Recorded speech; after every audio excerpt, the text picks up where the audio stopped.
समाज आज त्या ठिकाणी एकवटला आहे आणि निश्चितपणाने रॅलीला एक चांगला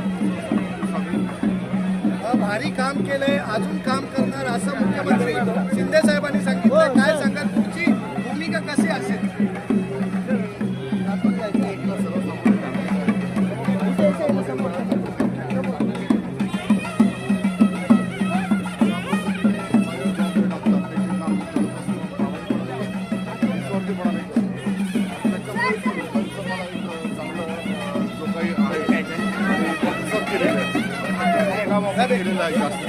शेवटचा दिवस राहिलेला आहे, मतदारांना काय आपण कराल?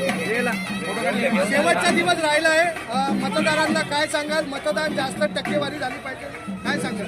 एक जबाबदार नागरिक म्हणून प्रत्येक नागरिकाने आपलं मतदानासाठी बदललं पाहिजे आणि योग्य उमेदवारालाच त्यांनी निवडून दिलं पाहिजे।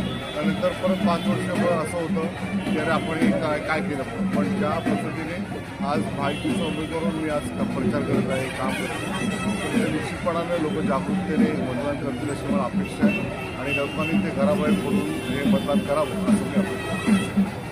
साहेब काय सांगणार, तुम्ही काय सांगणार?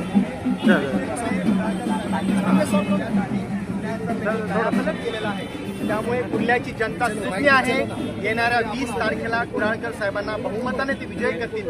या विकास के लिए सर जी का बहुत बड़ा योगदान है। आज भी किसी भी समय जब बरसात हुई थी, बरसात के मौसम में हम जब भी साहब को फोन करते थे, साहब हमारे लिए हमेशा तत्पर सेवा में हाजिर रहते थे। अच्छा। हमारे यहाँ पर पानी का बहुत जमाव होता था। हाँ।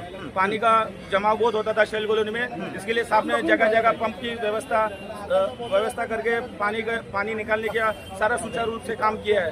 साहब का हमारे लिए बहुत बड़ा योगदान है, इसलिए आने वाले समय में हम साहब को तीसरे टर्म के लिए भारी मतों से विजय बनाएंगे और हम साहब के साथ में हैं। और आने वाली 20 तारीख को मंगेश साहब जी को हम मंत्री बनना देखना चाहते हैं, इसलिए हम उसके साथ में हमेशा को लगता है कि बड़ी जीत होने वाली है। मंगेश रामदास कुडाळकर साहब रविवार से विजयी होंगे, कुर्ला विधानसभा में जीत आप दर्ज करेंगे। अच्छा, एक बार बोलो जय श्री राम। क्या कहेंगे आप जीत को लेकर? क्या आपको लगता है कि बड़ी जीत होने वाली है? जीत 100% जीत होने वाला है।